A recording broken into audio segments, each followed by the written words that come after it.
a lesson in a job interview for a teaching position. You know, it's happened to me, and I can honestly say that it was one of the better interviews I've ever given, when I was allowed to show the interview committee what it is I can do with kids. And although it was very nerve-wracking because you don't know what to expect, it's a great way to highlight your skills. So if you get that call inviting you to an interview and to be prepared to teach a lesson, you're going to want to ask some clarifying questions to make sure you're meeting the expectations of the interview committee. For example, you'll want to know what grade level do they want to see, what subject would they like to see, do they have specific standards in mind that they would like you to teach, how much time you're going to have, and what resources are available. For example, if this is a technology-based school, you need to find out if you're going to be using PowerPoint, if they have projectors, if they have a smart board, or if all you're going to have is what you bring with you. You'll need to know that.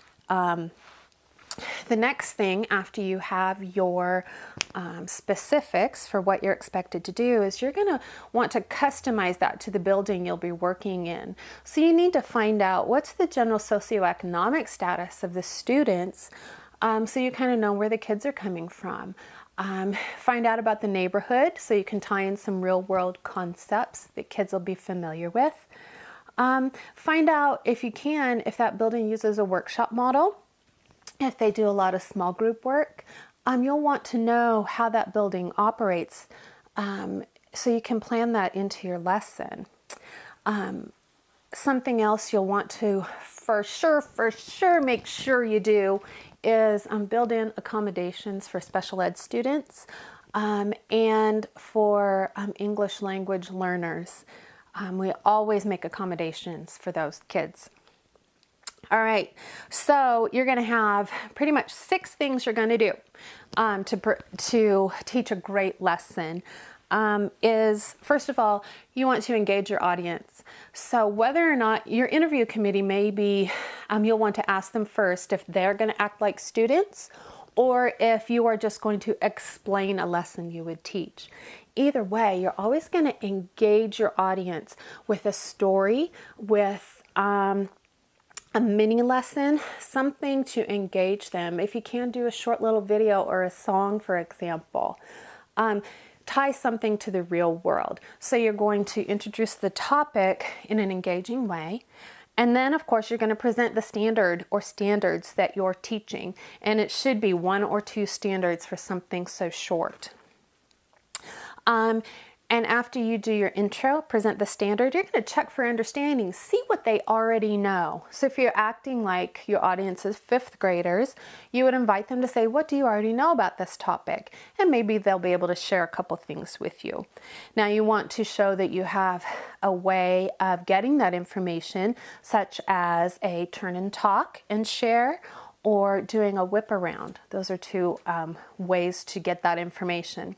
Then you're going to model a hands-on activity and let them try that out. Again, this can be pretty quick. If you only have 10 to 15 minutes, it's easily done in that amount of time. So what do I mean by a hands-on activity? It might be a little short worksheet with maybe 2 items on it. Where a student or the student would be demonstrating that they understand how to show what they know on that standard. It could be a writing prompt, math problems with manipulatives, could be a whiteboard activity, or center cards. If the school does a lot of centers, it could be an example of a center card you would have students do for that activity. While your interview committee or students are looking over these materials, you would want to elicit from them some problem-solving strategies that you would highlight to the whole group. Ask them questions to get higher level thinking going. You want to demonstrate that you can do that. And then the last thing you're going to do, number 6, is to review what they learned. You can do a think, pair, share, or a popcorn. Again, these are all different ways of getting students engaged in